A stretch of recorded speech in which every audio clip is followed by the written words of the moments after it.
Chapter 14, Brandon, Part 1.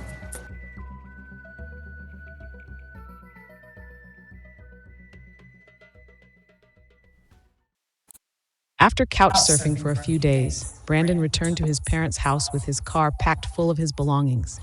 His parents sat him down to discuss the family contract, negotiating on several points. However, one non-negotiable issue was Brandon's attendance at church. Despite his protests and complaints about not enjoying church, his parents remained firm. His mother, deeply hurt by his reaction, emphasized the importance of leading a more spiritual life rather than the shallow one he was currently pursuing. His father was more direct, stating that if Brandon refused to sign the contract, he could continue couch surfing with his friends. Frustrated, Brandon left and went to his car. Harold, his father, immediately changed the home lock combinations and then settled in to watch television. Moments later, his wife Gloria joined him, and he reassured her by holding her hand and saying, "It's going to be okay." Brandon drove aimlessly for about 45 minutes, filled with anger towards his parents and himself. Eventually, he parked in front of a grocery store and called one of his friends, asking if he could come over. His friend, after a noticeable and reluctant pause, agreed, but made it clear he wasn't enthusiastic about the idea. Feeling unwelcome, Brandon declined and hung up. As he sat in his car, Brandon looked over the family contract his father had given him. He reflected on his college days and work life, realizing that he had little to complain about compared to his friends, who had faced much tougher challenges but were doing well. He began to appreciate the opportunities his parents had provided, which he had squandered during college. The contract outlined his responsibilities: paying rent, keeping his room clean, doing chores, and calling if he stayed out past 11. He understood that it was his parents' house, and their rules applied. Accepting this, he went to the ATM, withdrew the rent money, and drove back to his parents' house at 11:30. Upon arriving, he tried the combination to get in, but it didn't work. He rang the doorbell, only to receive a text from his father saying it was past 11 and he would see him tomorrow. Resigned, Brandon went back to his car, parked in the driveway, and slept there all night. The next afternoon, as usual, Thado was dropped off at his grandparents' house. After putting down his bag, he went into the kitchen to make a snack. To his surprise, he saw his uncle Brandon sitting in the breakfast nook with his laptop open. Thado greeted him and continued preparing his snack.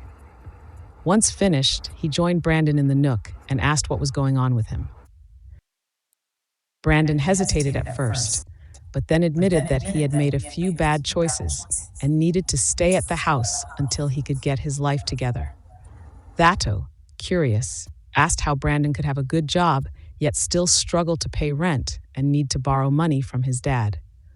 Pop, who had just entered the kitchen, overheard Thado mentioning the borrowed money, which he hadn't known about. Pop told Thado to finish his snack and then go to the office to get his homework done. After Thado had left, Harold turned to Brandon and demanded to know why he needed to borrow money. Brandon hesitated before explaining that he had been gambling on football and basketball games using an app on his phone. What started as small bets of $20 or $50 quickly spiraled into an addiction, leaving him $6,000 in debt. Harold was furious, struggling to comprehend what his son had been thinking. He reprimanded Brandon with sharp statements and pauses. Lack of self-control, being too showy, don't just be a consumer, but a producer of something. Finally, Harold demanded to know who Brandon owed money to and exactly how much. That was well aware of his uncle Brandon's situation. He often overheard his parents discussing Brandon's excessive drinking, constant partying, and hanging out with people going nowhere. Brandon's unemployed ex-girlfriend, who he thought was cute but lacked the values he was raised with, spent his money freely. Although Thado's parents initially thought it was just a phase, it became clear that Brandon was continuing down the wrong path with no signs of stopping. Thado, hoping to help Brandon, subtly mentioned some of this information while Pop was nearby. He figured Pop would set Uncle Brandon straight if he knew what was really going on with him. That tried to overhear the conversation between Uncle Brandon and Pop while doodling on a piece of paper. As their dialogue grew quieter, Thado focused on drawing a short boy shooting a basketball from a distance, captioning it, "Small guy hitting three-pointers." At this point, Pop Pop handed Uncle Brandon a paper and pencil to write out a budget, detailing who, how, and when he would pay back all the entities he owed. Brandon felt he didn't need to repay his brother-in-law Tommy because they were family. Pop Pop was infuriated, wondering where his son got such a clueless idea. He insisted that Brandon include Tommy in his plan and budget, then walked out of the room. Thado, hearing his grandfather's footsteps approaching, immediately pretended to look busy. Fortunately, Pop Pop was only interested in finding Gigi to express his disappointment in their son. Gigi consoled her husband, indicated it takes time to change and it will be okay. Harold was still fuming and needed to get out of the house. Gigi suggested they go for a walk and ask Brandon to watch Thado until his dad, Tommy, arrived. Brandon whined a reluctant okay, implying that Thado was too old to be watched in the first place. Gloria pointed her finger at Brandon, instructing him to do as she said, and then went outside to join her husband. Thado could hear and sense his grandparents' frustration with Uncle Brandon. He also sensed how indifferent his uncle was to the whole situation. As Gloria and Harold walked further away from the house, Harold let out his frustration about their son. All the lessons he had taught and hoped Brandon would learn seemed to have been in vain. Harold wanted to give up on his son. He considered reneging on the contract and having Brandon move out, feeling he was too old to deal with it.